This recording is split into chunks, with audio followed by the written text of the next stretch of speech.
Alam mo, hindi naman ako duwag. Matapang ako. Pero ginagamit ko ang talino ko. Ang ikakatakot ko lang, pag hindi tayo nanalo ng senador, pagpepiestahan ng mga tiwali at abusado ang motorista. At pag pinagpatuloy ko ang advokasya ko, sigurado, makukulong ako. Makukulong ako. Makukulong ako. Kasi gagamitin ang kapangyarihan ng mga nakapwesto para kasuhan ako. Alam mo, pag sinampahan ka ng kaso, may due process. Hindi mo pwedeng sabing aligasyon lang yan. Mapepera at may kapangyarihan ang mga nakapwesto.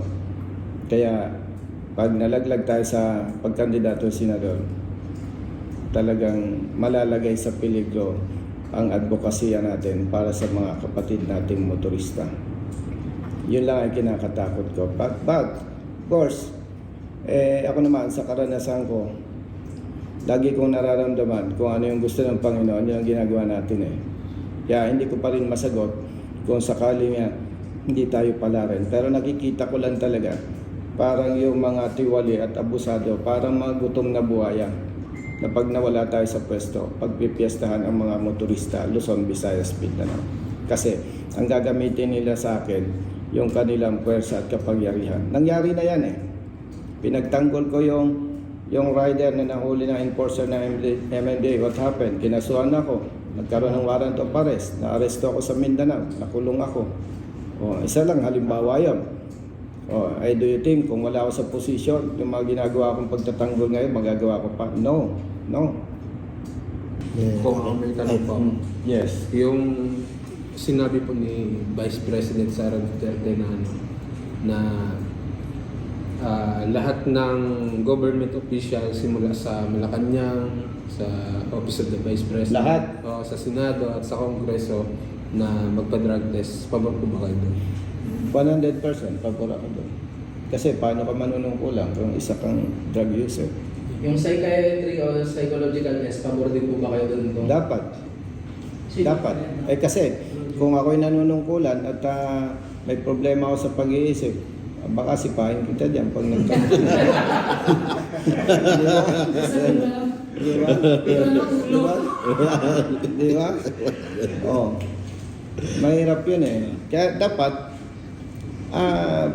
protection na natin ang ating mga kababayan sa pamamagitan ng dapat talaga pag ikaw ay politiko o kaya ay kandidato, dumaan ka sa neuropsychiatric test.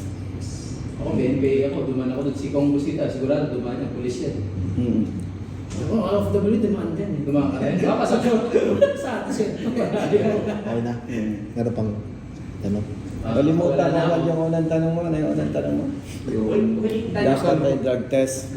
Dapat yun. Kasi unang-una yung integrity eh. Di ba? Tsaka paano naman ako magtitiwala sa'yo kung gumagamit na? Di ba? Fair yun. Fair sa lahat. Fair sa lahat.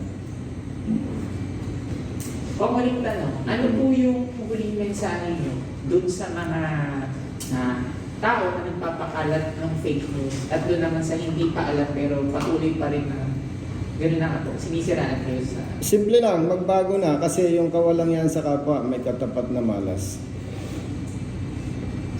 May katapat na malas.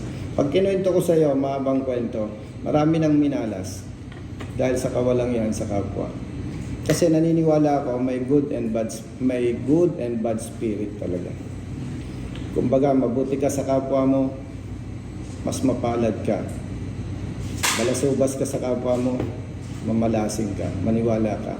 Pwedeng hindi ngayon, pwedeng bukas. May kanya-kanyang panahon yan eh.